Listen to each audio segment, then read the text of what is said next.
Hello and welcome to the Suzanne Atwell Show. I'm Suzanne Atwell.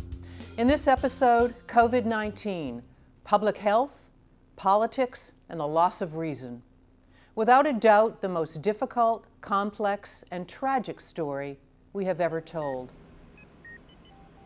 History, facts, and knowledge will be the waypoints that guide our course. We begin with a definition. COVID-19 is a member of the large family of viruses ranging from the common cold to severe diseases like Middle East Respiratory Syndrome, or MERS, and severe acute respiratory syndrome, SARS. Coronaviruses are transmitted between animals and people. SARS came from civet cats, MERS from camels. Scientists are not sure about COVID-19, but there is strong evidence it originated in bats. While the source may never be certain, tracing the timeline and spread of the disease reveals a disturbing sequence of missed opportunities. December 31st, 2019, Wuhan, China. Health authorities there confirmed dozens of cases linked to a so-called wet market where live, wild, and domestic animals are sold. As the infection spread, Chinese state media reports the first known death. Early reports mistakenly said there was no evidence of human-to-human transmission. On January 12th, China shared the genetic sequence of the virus with the World Health Organization. The first U.S. case is diagnosed. A 35-year-old man recently returned from Wuhan, China. He eventually recovered. The next day, President Trump makes his first comment. We have it totally under control. It's one person coming in from China, and we have it under control. It's going to be just fine. A week later, the Secretary of Health and Human Services calls a news conference. Joined by Dr. Robert Redfield, Director of the Centers for Disease Control and Prevention, Dr. Nancy Messonnier, Director of CDC's National Center for Immunization and Respiratory Diseases, and Dr. Tony Fauci, Director of NIH's National Institute of Allergy and Infectious Diseases. Americans should know that this is a potentially very serious public health threat. But at this point, Americans should not worry for their own safety. Reversing the organization's decision a week earlier, the World Health Organization declares a global health emergency as nearly 10,000 cases are reported worldwide. The following day, entry to the United States by foreign nationals who travel to China is suspended. February saw the global spread accelerate. A cruise ship in Japan quarantined. France reports the first death in Europe. Italy suffers a dramatic surge in cases, replacing China as the epicenter of the outbreak. Over 35,000 Italians have died to date. As the month came to a close, the Center for Disease Control announced the first death in the United States. The person who died was a patient at Evergreen Hospital who had underlying health conditions. It was a male in his 50s. Amid escalating concerns, on March 11th, the President addressed the nation from the Oval Office. After consulting with our top government health professionals, I have decided to take several strong but necessary actions to protect the health and well-being of all Americans. To keep new cases from entering our shores, we will be suspending all travel from Europe to the United States for the next 30 days. March 11th, between 600 and 1,000 cases confirmed in the United States. One cannot help but wonder how we let that moment slip away. The federal government should nationalize medical supply acquisition. The states simply cannot manage it. This state cannot manage it. States all across the country can't manage it. Certainly the states that are dealing with the highest caseload can't handle it. But you're hearing it all across the country from states. They just can't deal with finding the medical supplies that they need. And that's why I believe the federal government should take over that function. Sadly, that did not happen. A month later, we were losing control. Nearly 500,000 infected. And by May 11th, just 60 days later, over 1 million Americans infected, testing and tracing so far behind, we never caught up. The virus had won. Today, 6 months later, over 4 million cases, 150,000 dead, and no end in sight. We begin our search for answers with a distinguished professor and infectious disease expert at the University of South Florida College of Public Health. Well, in the United States, I think one of the things that we really needed to do early on, which was a real loss, was to develop a set of diagnostics that we could roll out very quickly and have widely accessible to basically anyone who wanted to be tested, so that we could develop a system like South Korea did and some of the other countries where we had almost universal testing, followed by contact tracing, followed by isolation and quarantine of those people who were potentially infected or who had been shown to be infected. And that would have allowed us probably to control the epidemic much more effectively than we did.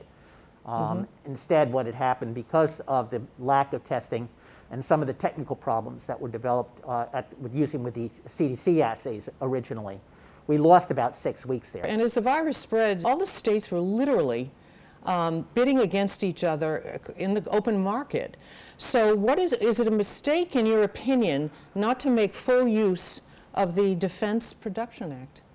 Absolutely. I believe I think it's not a secret that there's been a severe lack of leadership and coordination from the federal government in the response to this epidemic. They've really tried to mostly leave it to the states. And many cases, when you have a low-level infection, that's a fine thing to do. The state health departments can handle things. But when you're faced with an international emergency like we are now, you really need some central coordination.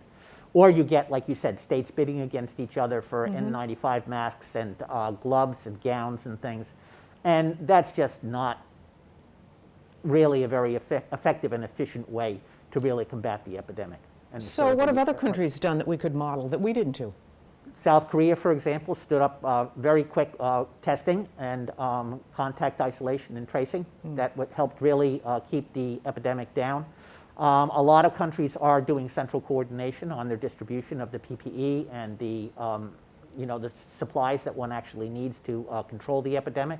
So it's been a much more effective and less chaotic type situation than what we've seen here in the United States, where you have different counties and institutions and states bidding against one another to try and hunt down the shortages of supplies.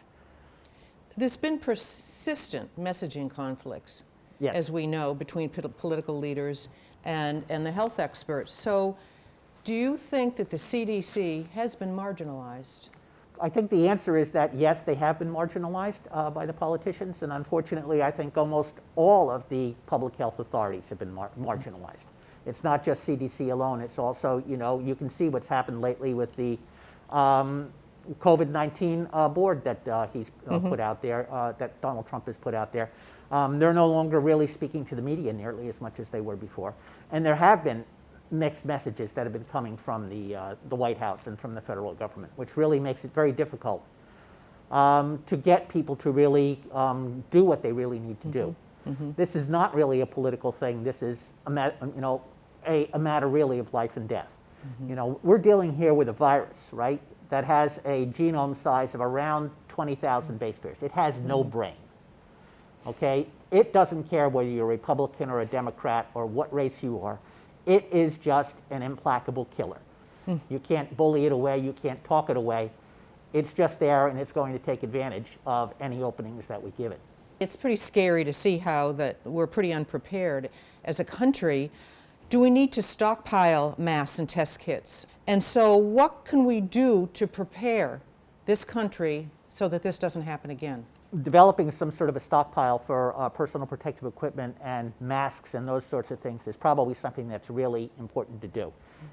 We actually had that at the beginning of this whole debacle that we had with the federal government. Unfortunately, a lot of those materials that were put together for the SARS outbreak after the SARS outbreak in 2001.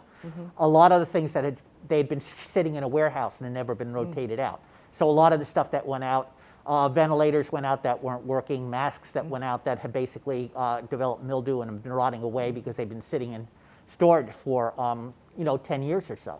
So I think what we need to do really is develop an effective way and plan for collecting these samples, rotating them through so that they remain unexpired, and also determining a good plan for logistically being able to respond very quickly to these sorts of epidemics. The science has really moved a long way forward here. If you think about what happened with the HIV epidemic, for example, when we first had HIV/AIDS that came out in the mid-'80s, it took them roughly 3 years to develop an effective diagnostic. Here, with the advances in genomics and everything, we actually had some effective diagnostics within 3 weeks. So I think what we really need to do is use and leverage the science that we have to be much more nimble, because you never really know exactly what's going to come down the pike. So you can't really prepare for something that you don't know exactly what it's going to be. And in the end, we're always going to be faced in the beginning with what we're dealing with right now, which is isolation, detection, and quarantine. 19th century methodologies in a 21st century world. That was quite a sobering analysis of missed opportunities from Dr. Yunash. To learn more about how our public health system is coping, we talked with a former CEO of Sarasota Memorial Hospital and current chief executive at First Step, Gwen Mackenzie. How are our great public hospitals, how have they fared during this pandemic? Well, I think we see their absolute need during the pandemic because they're usually the largest in their community with the most ability to treat just about any condition with the backup of specialists and others. So I think we see with Sarasota Memorial why it's so vital to this community. It was doing clinical trials, it had the appropriate infectious disease experts. The very first case was diagnosed by Dr. Gordillo, who's at Sarasota Memorial. So I think we absolutely saw their abilities front and center to handle a pandemic as serious as this one has been. Respirator shortages, ICU capacity, infectious disease wings, so many demands that we have. If you were putting together a 2021 capital budget for a large public hospital, what would your new priorities be? I think the ability to handle public health pandemics. It's something we've been warned about for decades, by futurists and strategists and public health experts. We never thought anything like the plague or cholera or tuberculosis or some of those historical diseases that we've read about and feared. We never thought that with modern day medicine that could ever be facing us again. Well, now we know that not only will we be facing it again, but we'll probably be facing something new. And so the ability to be flexible and adaptable, I think, is probably number one, as we've seen with the hospitals converting wings to areas that can treat the COVID patients. As we see in the community, the ability to set up isolation facilities so that people can leave an intensive care unit and be cared for sort of in a step-down fashion on the way back to assisted living or wherever they came from. So I think we see the absolute need for adaptability and flexibility. Unfortunately, society's most vulnerable get hit hardest by the pandemic, so the working poor, the homeless, incarcerated. So what can we do from a public health perspective to provide more equal care for these segments of society? So in terms of public health and what we refer to as social determinants, you and I might have in the past called it, socioeconomic status, education, poverty. Now we call it social determinants because it's all of those things together. And I think we've seen it in healthcare for decades. We have never really understood how to address it because it's not medical, it's holistic. You know, there's a difference between asking, what is your chief complaint, to which someone would say, chest pain. I didn't take my insulin. You know, my mother died of a stroke. There's a difference between that and saying, what brought you to the ER today? And so then you start to hear, you know, I have chest pain, but it's because I got an eviction notice. You know, and it becomes a whole different dynamic of conversation that really starts with where the person is. It doesn't start with medical innovation. In some cases, COVID-related demands on pharmaceutical companies seem to have delayed deliveries of some medications. So have any of your providers been impacted by this, or you feel that they might at some point? You know, probably more in healthcare than in behavioral health, but I will tell you, you know, it always struck me, all of the infectious diseases that we're seeing now that are antibiotic resistant, and we're thinking, you know, in today's modern age of medicine, where we provide 20% of the global technology, why can't we figure this out? But the truth is, you know, antibiotics are not cutting edge. They're not profitable. You know, the next gene therapeutic agent is profitable. You know, that's at the forefront of medicine. Antibiotics are not. So we have to return to our roots, and I think a lot of this vaccine testing will be a little bit of returning to our roots of what really makes a difference, and how we have to fast track it and think about it differently and overcome some of the quest for profit in order to treat a public health demanding issue. Well, and that relates to my final question here, the big picture. As a healthcare CEO, what do we really have to do right now to stem this? And looking forward, what have we learned from what we have been through? I think first and foremost, and we've tried to lead this as well, even as a behavioral health organization, if you were somebody having a heart attack and needing CPR, people walking by you wouldn't hesitate to help you. Or as an oncology nurse practitioner, which is where I started, you would never hesitate to give someone chemotherapy for cancer. To me, we shouldn't talk about these things as behaviors that we're holding back or deciding whether or not they're important. They're therapeutic interventions. So wearing a mask is a therapeutic intervention. It's not a behavior. And tracing is not a behavior, it's a therapy. These are essential things that we can do both as citizens, as leaders, and as people who lead these organizations. And to me, it's a must-do. It's not debatable. It's unconscious. You know, you like withholding CPR from someone having a heart attack. That's how I think about it. Great insight from Gwen. We are fortunate to have her back here in Sarasota. So far, we have been talking about public health, science, and medicine. But as everyone knows, politics has played a defining role in the fight against COVID-19. To understand more about the impact of the pandemic on civil rights law, we sat down with the president of the Florida American Civil Liberties Union. It affects everything from the right to protest, the right to make individual decisions. What are the limits of what the government can and cannot do? We tend to analyze these things, and the courts tend to analyze them under this framework. Individual liberties can be restrained if the government has a compelling interest. So, is a pandemic a compelling governmental interest to protect public health? Absolutely. There's no question about that. Courts have ruled that way many times in the past, although we fortunately don't have a whole lot of law on this topic. But when there has been pandemics and public health threats, courts have said that's a compelling governmental interest that can be protected. The second part of the equation is when the government does act, they must do so in the least intrusive means possible and narrowly tailor the objective to the governmental interest that's being protected. Mm-hmm. So let's just give some examples.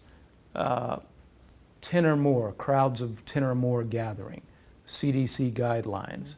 Is that a legitimate governmental interest that is can be challenged in court?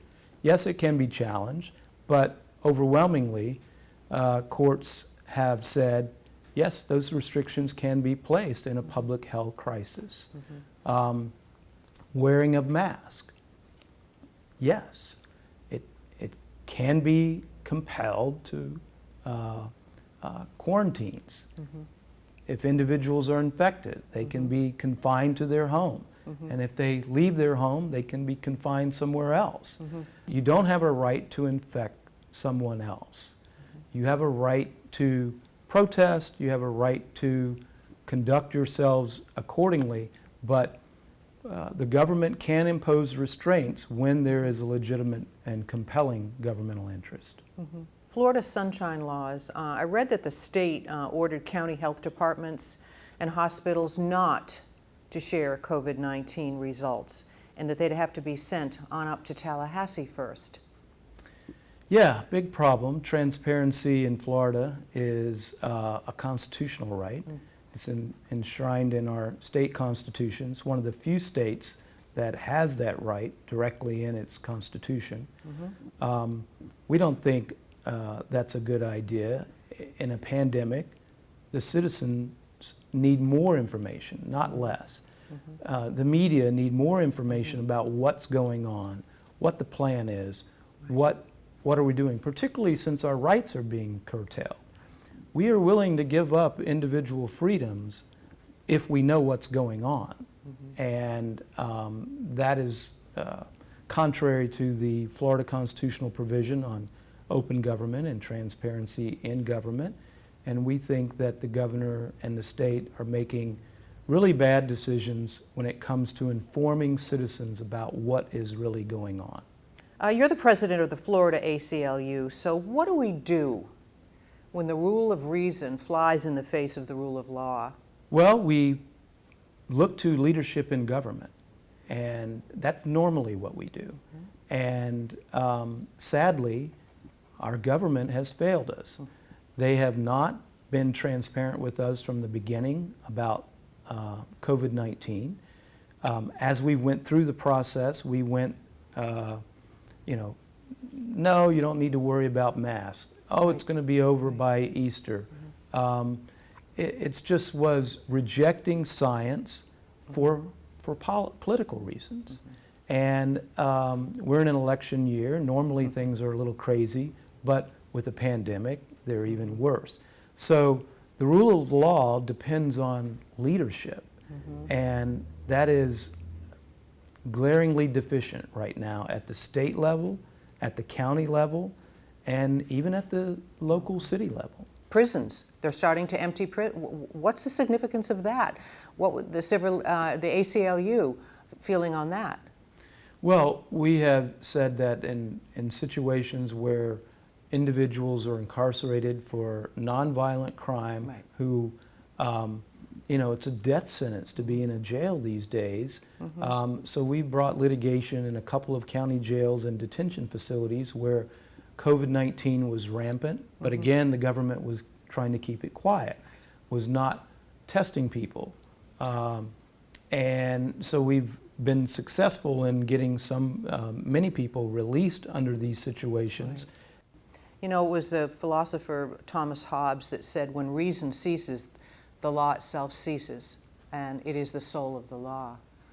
And that was all about social contract. Are we getting into this kind of social contract, governments versus people's personal rights?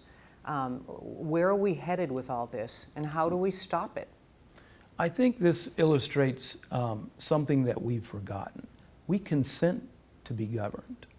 It's not an automatic thing. Right. We give our consent to be governed in this country. Mm-hmm. That's what America was founded on. That's the social contract. Right. And here, it's like they've ripped the contract up and said, no, this is the new contract, and it keeps changing. So you have a chaos, really is what it is, or certainly the opportunity for chaos. And as polarized as politics has become, right, reason no longer is the rule of the day. The loss of reason contributed to the fatal pathway from science and medicine to one led by political considerations. Foremost in that debate, the balance of local rule, states' rights, and federalism. To help us understand this aspect of the story, we spoke with Keith Fitzgerald, a well-known political science professor at New College. The United States has had a public health service for a very long time, and it has engaged in actual enforcement of quarantines, as well as typically being an agent that provides expertise for the people who will be carrying it out. So in that respect, this really isn't an unusual situation. The federal government has a role which is largely to coordinate, to make the pieces mesh together, because it won't be a one-size-fits-all. It's going to vary from state to state, and only a central government can make those things coordinate, and to provide services, because states and localities don't have the tax available to them, or the revenues available to them, to actually do this kind of stuff on their own. So this is not an unusual situation, and there really isn't any big constitutional issue here. If you check the Constitution, we do not have an individual right to infect other people. That's not, it's not a question of rights in that respect. So what about the decisions regarding what's open, the beaches, businesses, churches, federal, state, local, whose call? What we're going through right now? What should be happening, again, is particularly the CDC should be providing state and local policymakers with expert guidance that would allow them to make the right decisions. It's very clear, if you go back, California as well as the Sunbelt states, they were vague in their reopening orders. People interpret it, particularly here in Florida, as, well, that's all gone, that's great, let's get out there. And the guidelines that the federal government recommended were to go very slowly, so they rushed that, and that has put us in a bad situation.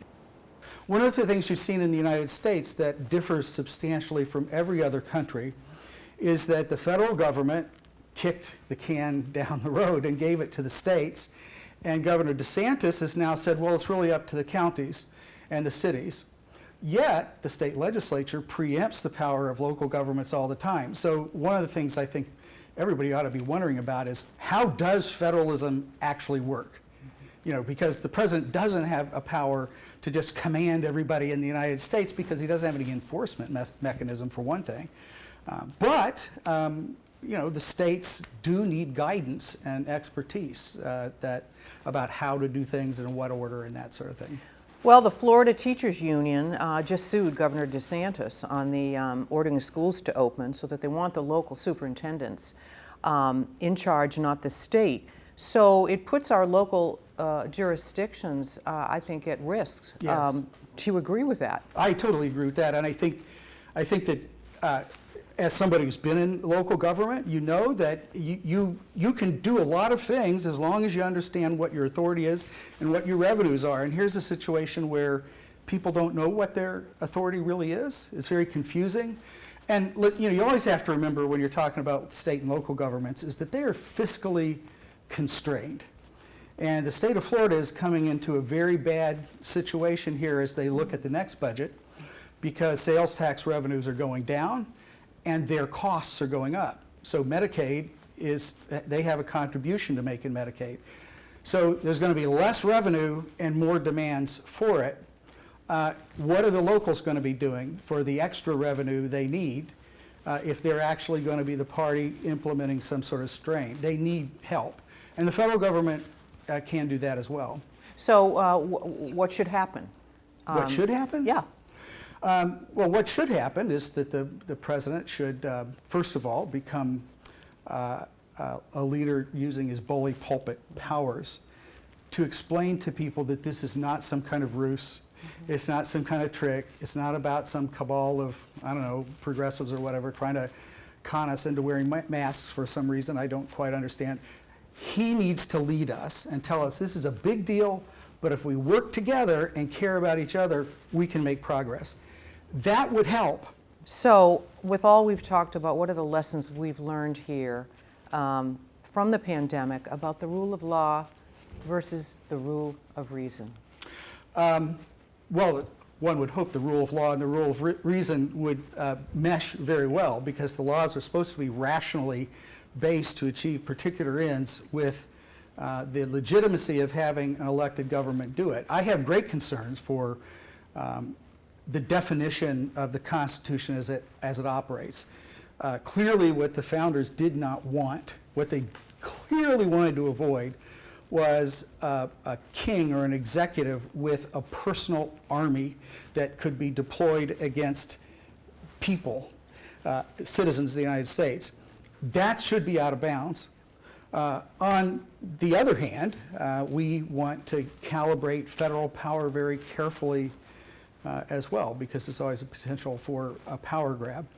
So we've got to think about those things. I think another thing this points out, big picture thing, is that when we were younger, most of the public had a high degree of faith in the government, and they had a high degree of faith in science and reason. Both of those things are not true. And the second one's a little harder to wrap your head around as the first, because over a long period of time, experts became very much driving forces in the creation of policies. Average people have every reason to suspect that they're not part of that conversation, and that can be skewed in different ways. And that has delegitimated expertise as such. When I want to know what's going on with a pandemic, I want to hear from Dr. Fauci, because he's a genuine expert who bases his conclusions on the best available scientific evidence. But a lot of people have no faith in expertise. And so, when people start talking about, does the president have the right to do this? Do states have the right to do this? Can we put people in jail for wearing masks? How about we just take a step back and say, we're good people, we're one people, we love each other, we're going to do this out of consideration. We should not need to have the government to tell us to bear a very slight inconvenience for the safety and the health of all of our people. This is a classic example. This pandemic is a classic example of why the founders wanted a central or national government, so that when problems are inherently national, there can be a national response. The lack of science-based national response is clearly one of the reasons we have failed. Yes, there were early mistakes by the CDC. Yes, political leadership divided us when we needed them to unite us. But a deviant gene in our national character is also to blame. Somewhere along the arc of the American democracy, rugged individualism has mutated into a defiant self-righteousness. The result? A spoiled nation of me-first conspiracy theorists refusing to wear masks in the name of liberty. What a mess. For more information, the National Institutes of Health, NIH.gov, the Florida American Civil Liberties Union, ACLU-FL.org, the Florida Health Department, FloridaHealthCovid.gov, Statista.com, and click COVID. And you can always watch the show and all our previous episodes at my website, Facebook, and YouTube pages. That wraps up another one. We hope you learned something and enjoyed the show. Until next time, I'm Suzanne Atwell. We'll see you around town.